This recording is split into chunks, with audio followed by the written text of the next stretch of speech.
Erteң bir günü barıp kol koyam, Kuday buyursa bardыгы dayar bolup kaldı. Могу kredit maselesi boyunca.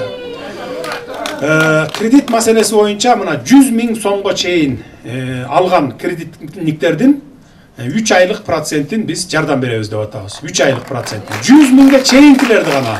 Andan öyde qaray mamlekettin küçü jetpeyt eken. Bolgon güç hareketibizdi jumşadık. Hem bay 100 000'ge çeyinkiler degendi bilesizler özüңүздөр. Аябай начар турмушта жашагандар. 20 000 алган, 50 000 алган, 80-90 000 анан 100 000 алган дегенде. Бул маселени тети 10 чакты 15 күндөн бери иштеп атканбыз. Кече күнү уже окончательно отуруп чечиштик муну. Булактарын таптык. 1 миллиард 200 миллион сом кетет экен бюджеттен, мамлекеттен. Бирок ошол 600 канча миң үй бүлөгө баягы кредит алган 100 000'ge чейинкилерге ошо 3 айлык жардам берет экенбиз. Анын эми токтом чыгат, токтомго көргөзө жазып коебуз. Банк менен жана финансовый компаниялар менен барып баягы чечишкенде декабрь, январь, февралькын деп атабыз. Баягы пандемия убагында жардам бере алган жок да мамлекет. Мына эми азыр ошону азыр колубуздан келишинче жардам берели деп атабыз. Ошонун булактарын таптык.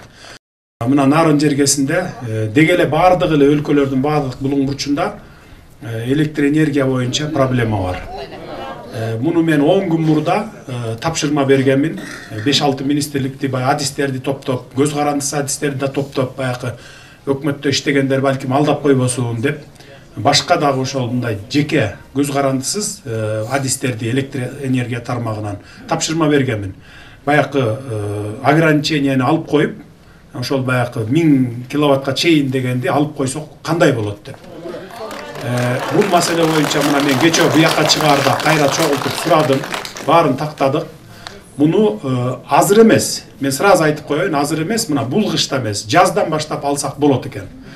Азыр деле алсак болот эле, бирок эл деген эл, мисалы мына ограниченияны алды дегенден кийин баягы экономить этип отурган эл көмүрдү таштап салып туруп, бардыгыңар электр энергияга өтүп кетет экенсиңер. Анда уже трансформаторлар атылып, баягы эски араң иштеп аткан линиялардын баары күйөт экен. Трансформаторлар атылып кетет экен. Мына мен 10 чакта адис менен кеңештим. Ошондуктан муну эптеп ушул жаздан 30 жыл чыдадыңар, эми бир кыш чыдап койгула. Майга чейин Кудай буйрса чыдагыла, майдан кийин сөзсүз ограничениени алабыз. Келген инвесторлорду кучак жайып тозуп алып туруш керек. Эгерде эки тараптуу кызыкчылык болсо, бардыгы камтылса, анан кубалабаш керек инвесторлорду. Алдын ала жанагындай бир пара сурабаш керек. Анан ошол бардык шарттарды түзүп берсең, мамлекеттин гана кызыкчылыгын көздөсөң, инвестор дагы качпайт, келет, көрүп атасыңар. Мурдай ар кайсы майда чүйдө чиновниктердин баары эле келген инвестордордун акча сурап, дойлага отуруп эле ушинте берчүкен, дойло сурап эле. Ошон үчүн көбү каршы чыккан. Анткени булар өзлөрү келип мына мага айтып берип атат мына. 200'дөн ашык проекти болгон экен инвестициялык. Ошонун жарымы Казакстанга, жарымы Өзбекстанга өтүп кеткен экен. Анткени алар да жакшы шарт түзүп берет экен.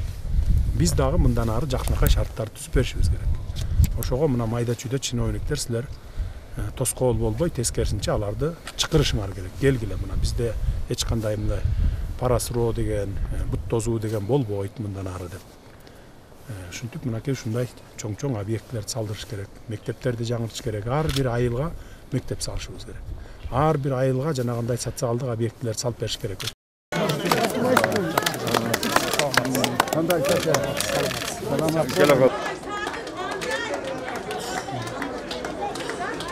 Даярдап бүтүп калышты адистер. Бир 10 чакты күндөр ичинде чыгарат. Мына пандемия оорусу күчөп атат, көрүп атасыздар. Анан баарын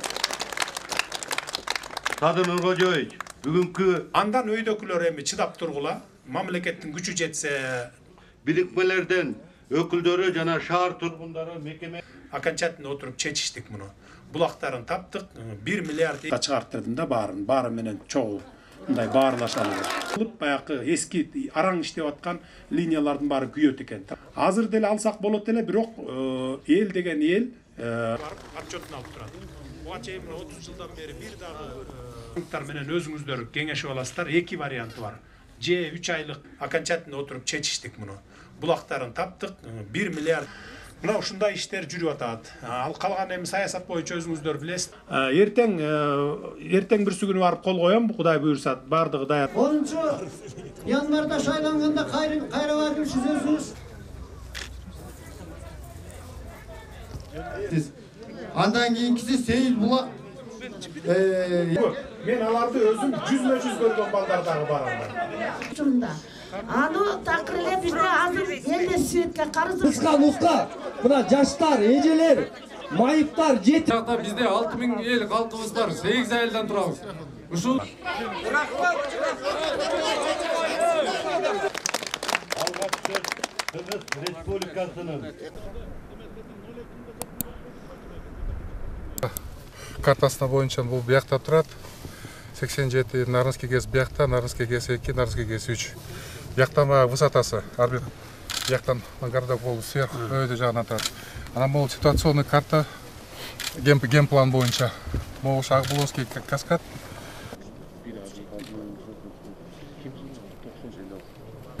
Бул жер болсо биз мына бул жерде турабыз. Смотровой площадка бул жер. Анан маяктан каскад. Бул жанакы вахтовый городок. Анан 2-3